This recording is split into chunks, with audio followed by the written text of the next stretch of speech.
It's the Mike Francesa podcast on the Bet Rivers Network. Hello again, everybody, and welcome to the Mike Francesa podcast on the Bet Rivers Network, brought to you by Casamigos Tequila. Casamigos Tequila is brought to you by those who drink it. As we hit this weekend here, still a lot going on.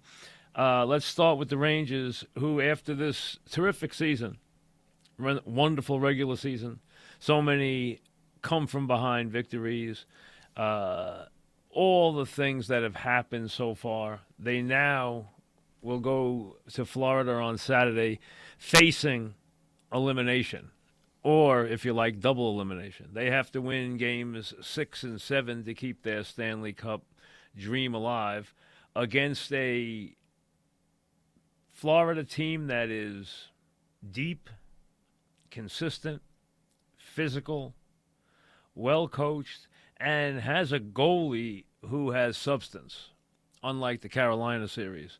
So, although Igor has been tremendous for the Rangers and has kept the Rangers in this series, their goalie has played really well and made the saves he's had to make.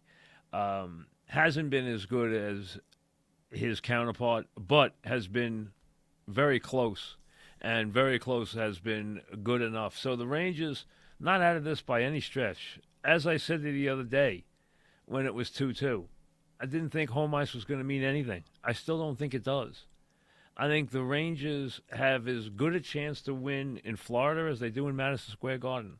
I think Florida has as good a chance to win in Madison Square Garden as it does in Florida. I don't think it makes any difference where they play these games. I really don't. I don't even think it will matter that much in the seventh game.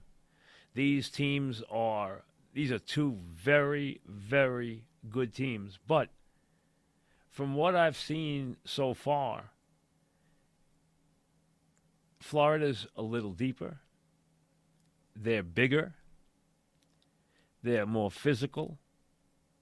And they are utterly consistent in their play.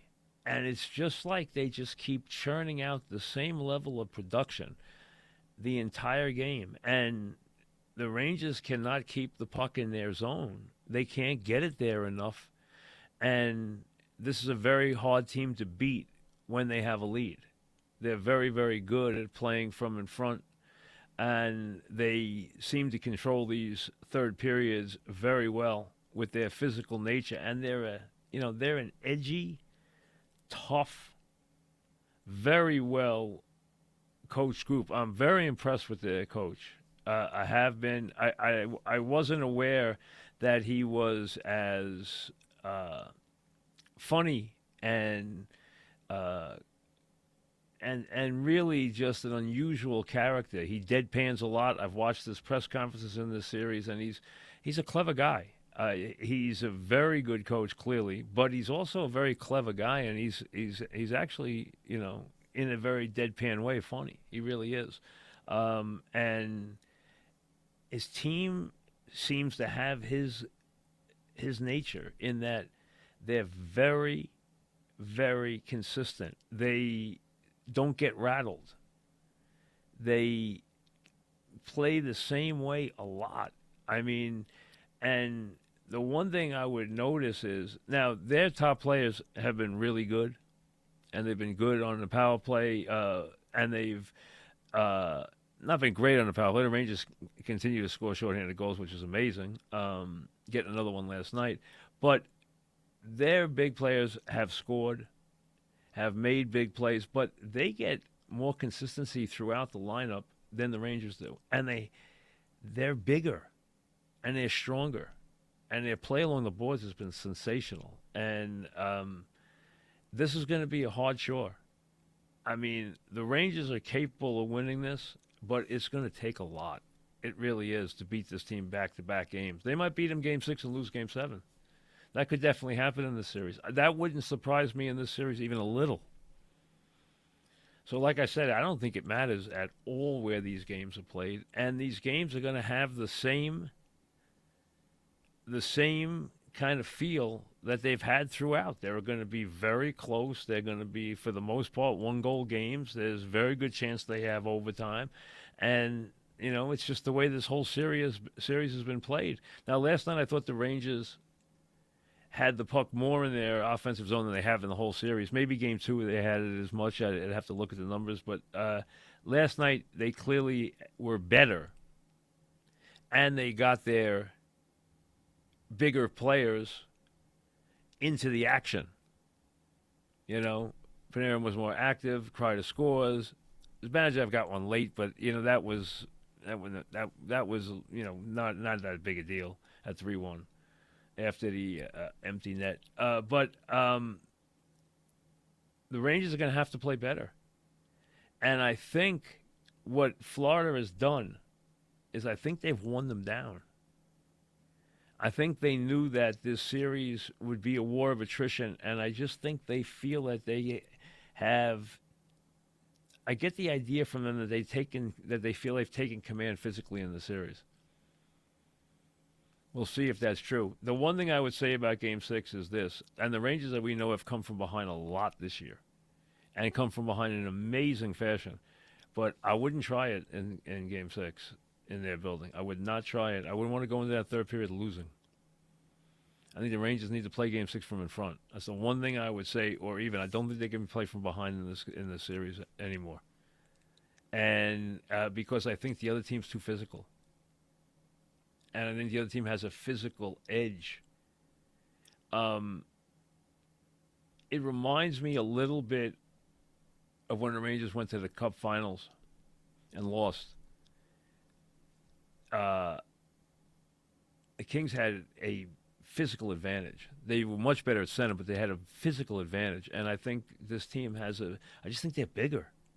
And I think it's starting to take a toll on some of the Rangers players who are not that big. So I do think that's an issue.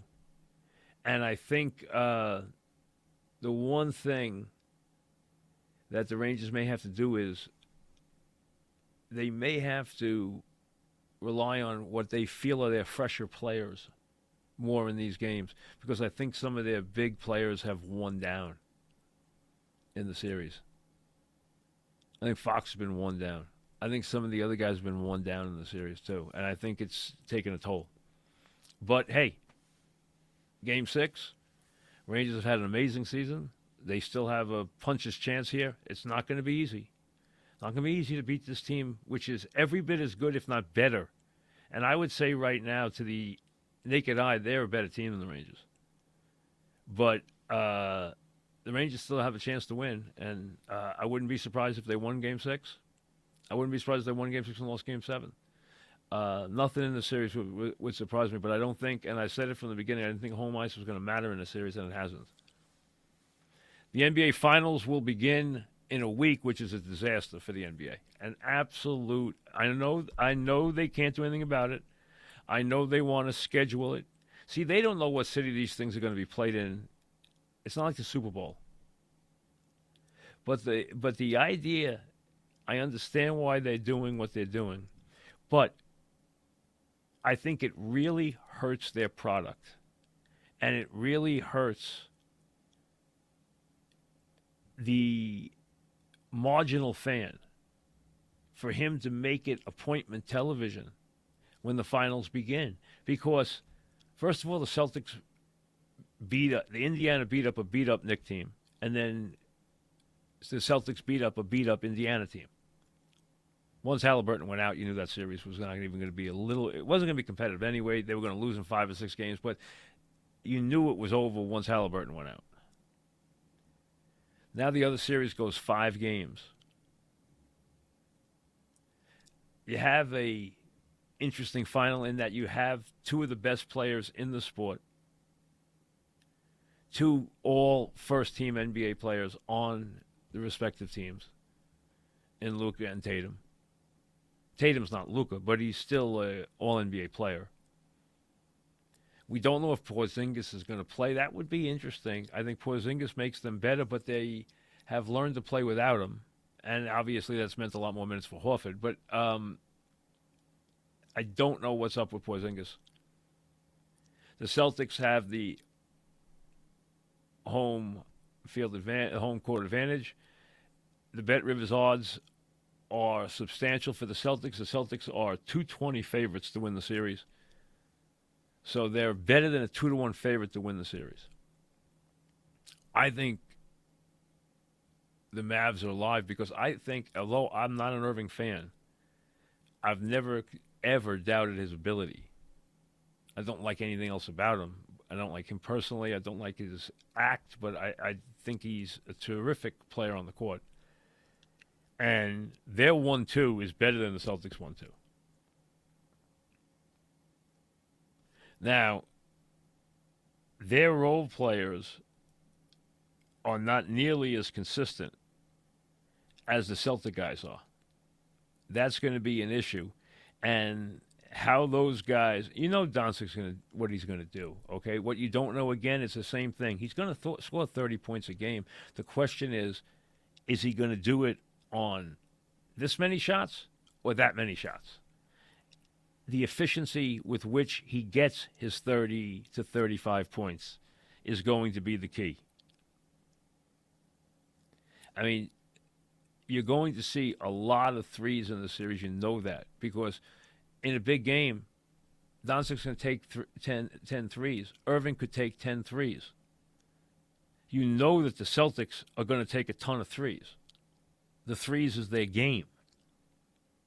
So the three-point shooting is going to be enormous, as it has been pronounced throughout the whole playoffs, but it's going to be enormous in the series. But what they get from their role players is going to be critical. And the health of Lively, who came back last night, is big. He is a very key player for Dallas. Just like Porzingis would be a very key player for the Celtics.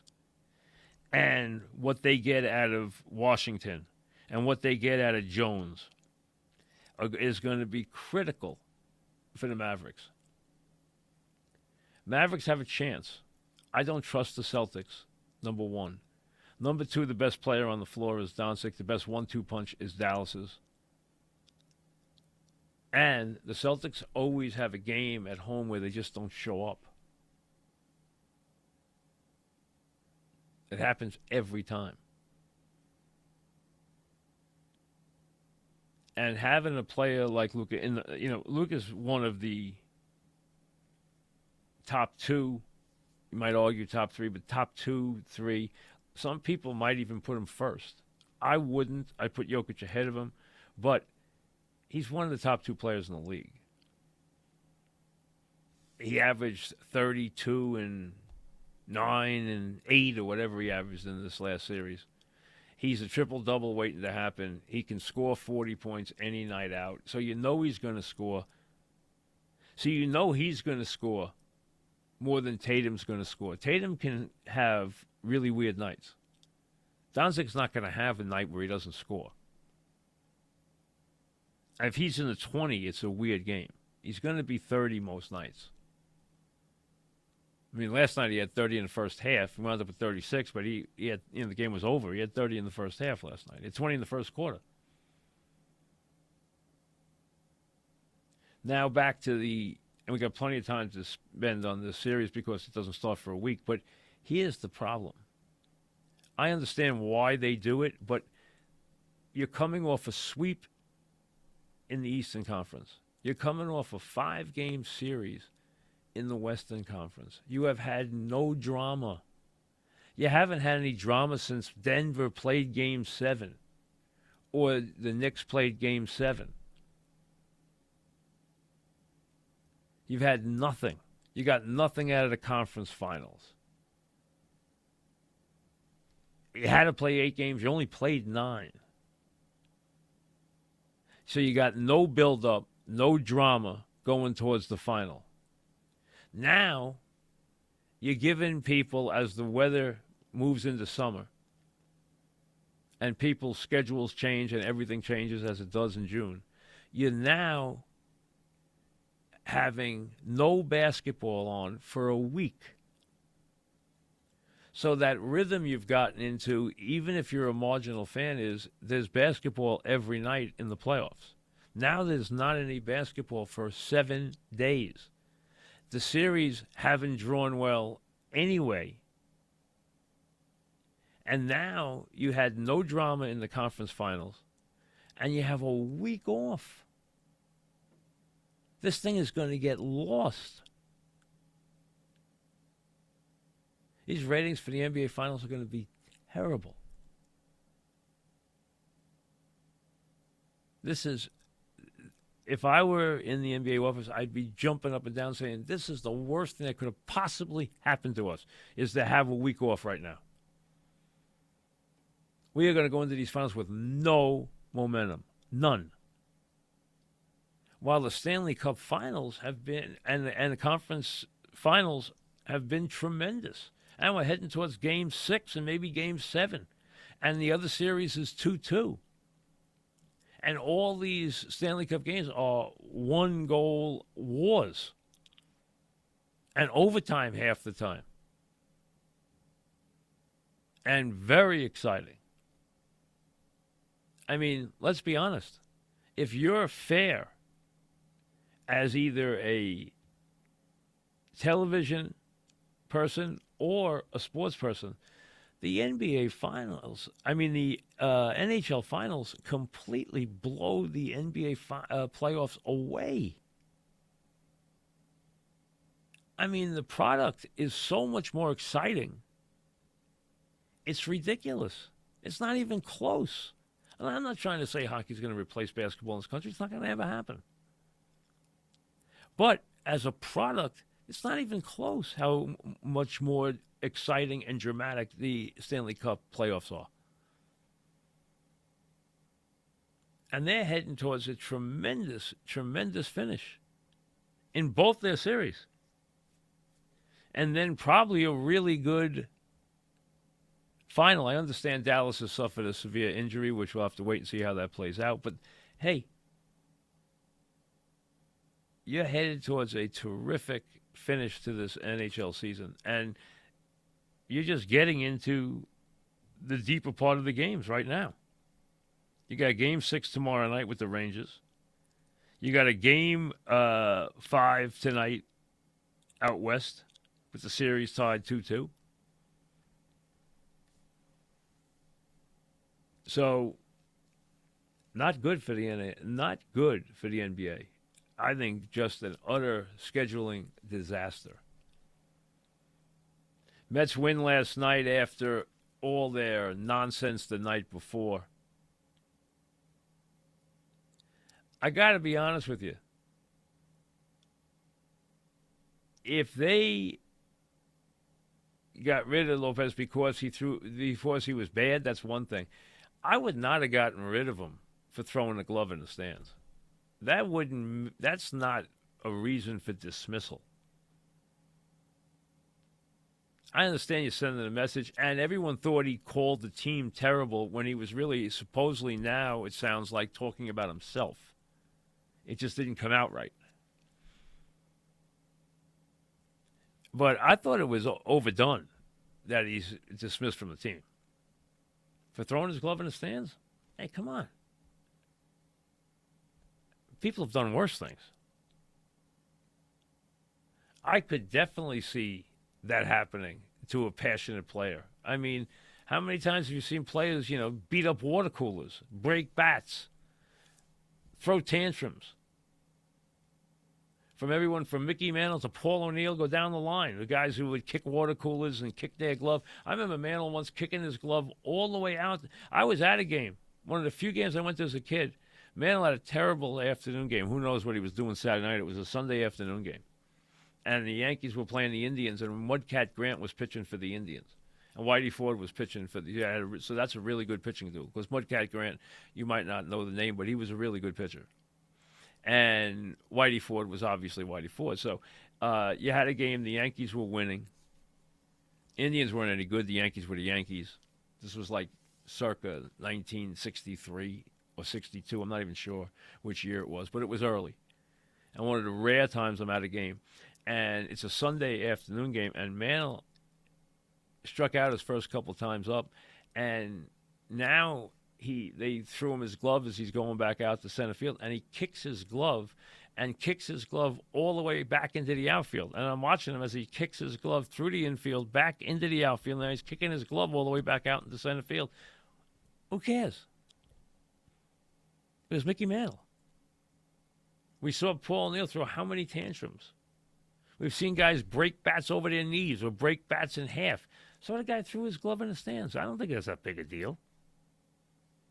Now, I understand if he called the team awful in his words, but I think he was talking, it's been amended that he was talking about himself.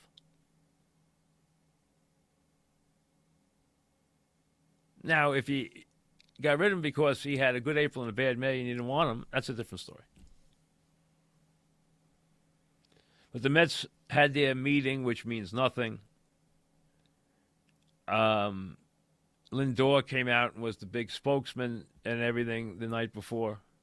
I watched him talk. Lindor isn't. One thing about Lindor is he will stand there and talk for long periods of time. Lindor bounced back last night. Now he's got a little hitting streak going. Plus, last night he looked like Lindor. He went 4 for 4, had another home run. That's 9 home runs now. He's had a couple in a row. Had 4 hits last night. They win the game on the Martinez home run. Alonso is not hurt. He did not break his hand, so he came off the bench and got a base hit, scored the tying run. So he's okay. And so they got it from their big three, from Lindor, Alonso's not hurt, and then Martinez, who is a professional hitter, hit a 430-foot home run to center field to win the game, and the Mets beat Arizona 3-2. Needed a win in the worst way. Got one last night. Garrett gets the save in the ninth. Diaz is on the shelf. And yes, the Mets are going absolutely nowhere, but at least for a day they stopped the bleeding. And Lindor did go 4 for 4, and he is up to 225. And, before you know it, his numbers will resemble, it doesn't excuse his start, but his numbers will resemble what they're supposed to resemble. I mean, that will happen because that's who he is. So why wouldn't it? I mean, Lindor is not the best player in the world, but he's a good player. He's hitting 225 now. So his numbers are starting to, 928, 225. In a third of a season, that's 27 homers and 90 RBIs. For a shortstop, that's a pretty good year. So he'll come up with his numbers. I mean, the guy's hit 225 home runs in his career. I mean, he hits plenty of home runs. Now, talking about home runs, Mr. May, we know, is not a tag you want. But for this year, Judge is Mr. May. After a terrible start, Judge has 1 day left in the merry month of May, which is what it has been for him. He now is tied for the Major League lead in home runs with 18, and he has put forth a month to remember. He has 12 doubles and 12 homers in the month of May. That's the most extra base hits by a Yankee in a month since Joe D had the ridiculous total of 31 extra base hits in the month of May. In a month. It wasn't May. It was just in a calendar month. In 1937. 12 doubles and 12 homers in 1 month. Those are scary numbers. I mean, people were talking about his start and how bad it was, and of course you never worried about it because it was Judge, but what Judge has done lately is just crazy. I mean, 12 homers and 12 doubles in a month is outrageous, and I mean, you can't be hotter.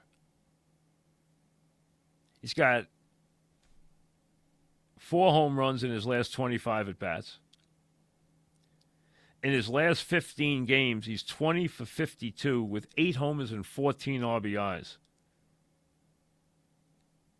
That's a .385 batting average, a .500 on-base percentage, and a 1,000 slugging percentage. Or a 1.0 slugging percentage, either way you want to call it. I mean, those are insane numbers. Now, for the season, And this is going to be one of the stories of the summer. The Orioles and the Yankees are going to have an interesting race. I don't think there's any question. I think the Orioles are good. I mean, they're going to be there. I don't think there's any question they're going to be there. They both have the same number of losses. The Yankees have a couple more wins. Their games are going to be very interesting. It's been a long time since Yankee-Oriole games mattered. You know, it's funny. A lot of people experience this. Yankee fans, you don't hear this very often. You always hear about Yankees, Boston, blah, blah. Hey, if you were a Yankee fan and you're a baby boomer, you never thought about Boston. Growing up, if you remember the early 60s, Boston was just somebody you beat up on. They were never competitive.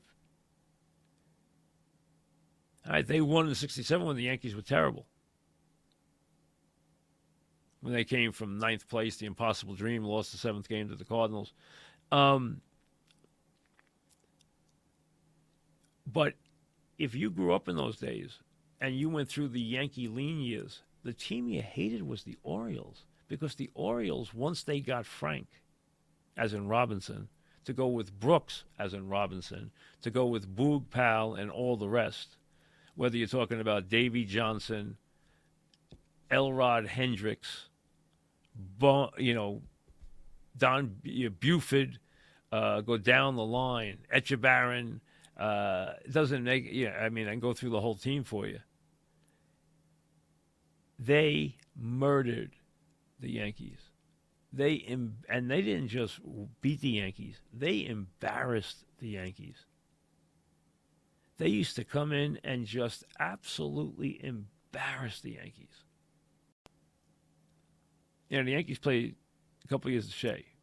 1 year at Shea, of the 2 years at Shea, the Yankees got a great winning streak going. They went out on the West Coast. They won. They came back. They were tied for first place in September. Stadium, they came home. Big ovation at Shea Stadium. Yankees were in the pennant race, and here came the Orioles into town in September. A big pennant race, the whole thing. And the Orioles gave the Yankees in 3 games the back of their hand. And good night. That was the end of the season. The Orioles used to just dominate the Yankees. I hated the Orioles growing up. I hated what Frank Robinson did to the Yankees. Hated it. I never had any problem with the Red Sox because they never beat the Yankees, but the Orioles used to embarrass the heck out of them. Now, it's been a long time coming for the Orioles, but now the Yankee-Oriole games are going to be fun again. And they're going to be one of the stories of the summer. The other story of the summer is going to be this MVP race between Judge and Soto. Right now, Judge is 18-41 and leads the majors in OPS. Soto's right behind them, 15-49, and I think he's fourth in OPS. He's like 999 right now. So these two guys, and you can sprinkle in Jose Ramirez, who's having a great year for Cleveland. Kyle Tucker, who's having a big year for Houston, although Houston's got a lot of work to do, but they're getting better. I mean, Houston is now out of the cellar and is heading towards 500, if you notice. Right now, they're 7 games under 500. They'll be over 500 by they get to the All-Star break, and then they'll make their run in the second half of the season. And you will see them in the playoffs.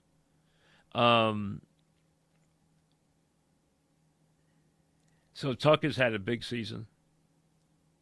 And obviously for the Orioles, Henderson's had a big season. He's tied for the Major League lead in home runs. So Judge and Soto and the other guys I just mentioned, that's going to be your MVP battle. And with Judge and Soto, it's going to go, not since the days of Mantle and Maris. You know, in 60, Roger came to the Yankees, hit 39 homers. Mickey had a weird year. He led the league in homers with 40, but he had a bad year batting average-wise. And he had 40, 94, 275, if I remember right. Now, that's not a Mantle year. Mantle was always a 300 hitter. And, you know, he wound up, because of the injuries and the walks, a lot of times he wound up in the 90s in RBIs because he didn't get enough at-bats most of the time. Plus, he got walked all the time. So his on-base percentage was always prolific. His lifetime on-base percentage is like 422 or something. I think 422. But Roger edges him by 1 vote for the MVP. Then in 61, Roger, hits 61 homers, so he wins the MVP again. Mickey comes back and wins the MVP in 62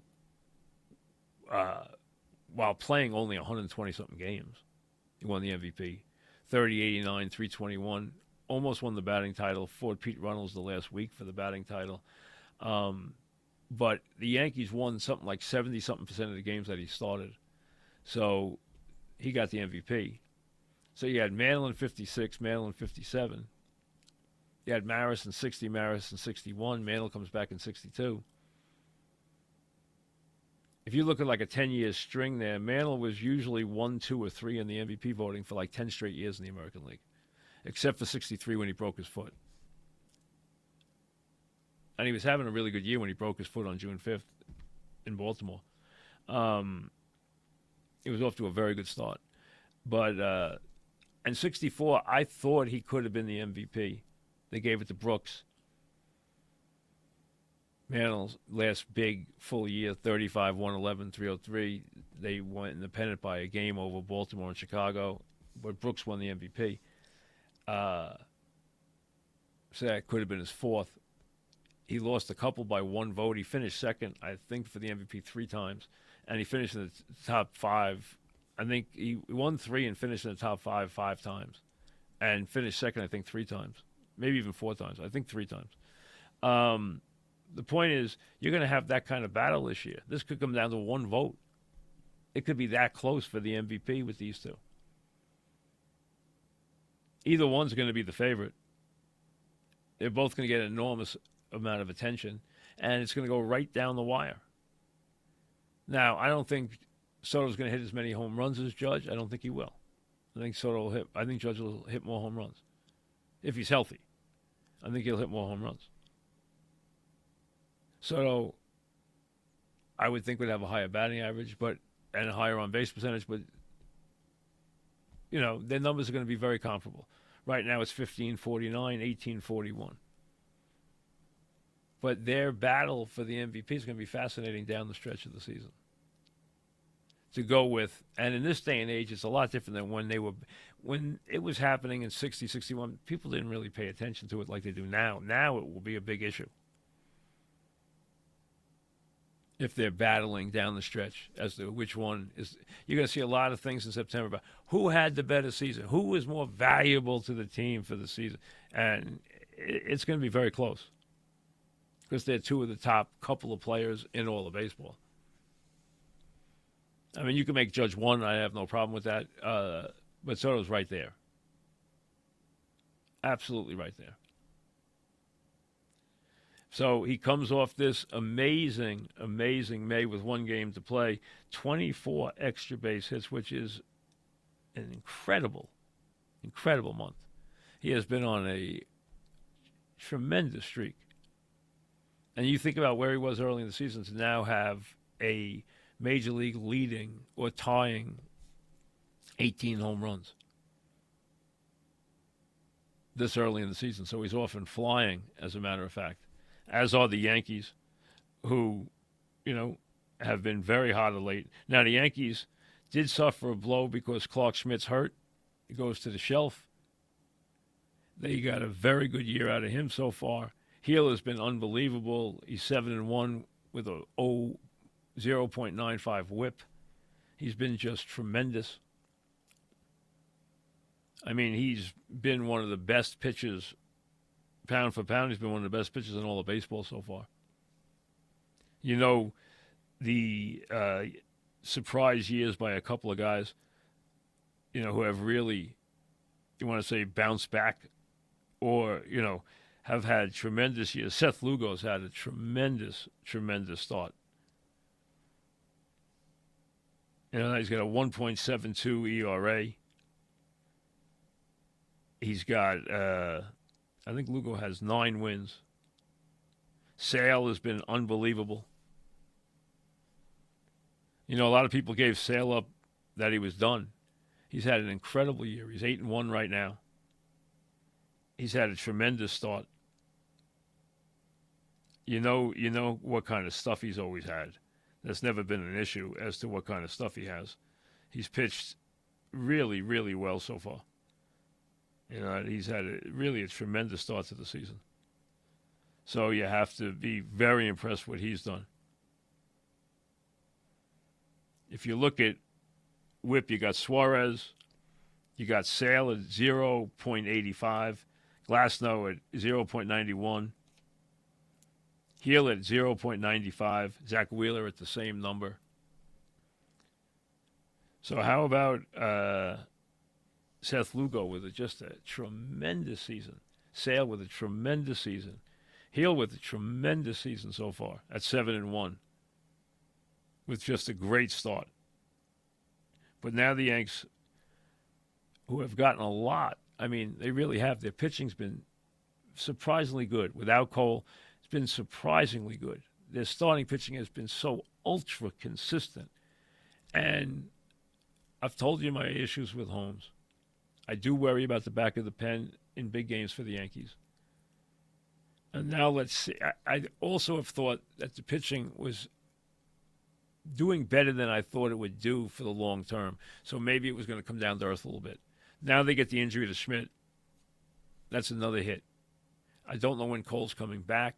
I don't think there's any reason to rush him. Obviously, you're not going to rush anybody when the Yankees are playing the kind of baseball that they're playing right now. You know, with their record where it is, there's no reason to get involved with rushing anybody, that's for sure. You know, they're playing very well. At 39-19. I think they're 14-4 in their last 18 games. I mean, they've played very, very well. They have the second best record in baseball behind the Phillies.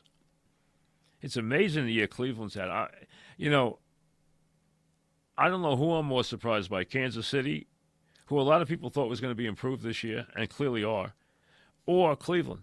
I mean, Cleveland's had a sensational year. And they've gotten some really good offensive performances. I don't know if they'll keep up at the same level because you wondered where their offense was going to come from, and they've really gotten some tremendous performances from Naylor. Obviously, Ramirez has had an incredible year, leads the majors in RBIs. So it would be interesting to see if Cleveland can stay there, but they've been there every step of the way so far. And Kansas City is vastly improved at 12 games over 500. Led, of course, by, some, I guess you would say surprises. But I think, really the year they've had, I think they're pretty consistent. I think their team's pretty decent. I really do. I think they have players, and I think they're going to stay there. Witt's a big-time player. Everybody knew that, but they're getting, and everyone, you have to like Perez as a player. He's been an incredible player for a long time. For a long time, he was the only player on that team. But they've gotten a lot of good performances so far, and they've played very good baseball. So that's where we are. Rangers have some work to do. Saturday and Monday. Monday would be Game 7 in the Garden. Saturday night, and then Monday night. Those are the two big games coming up. And we'll see what happens as they try to stay alive and see if they can make it to the Cup Finals. They are 2 games away, but now facing elimination in Game 6, and if there is a Game 7. We'll see you later. Thanks for listening to the Mike Francesa podcast on the Bet Rivers Network.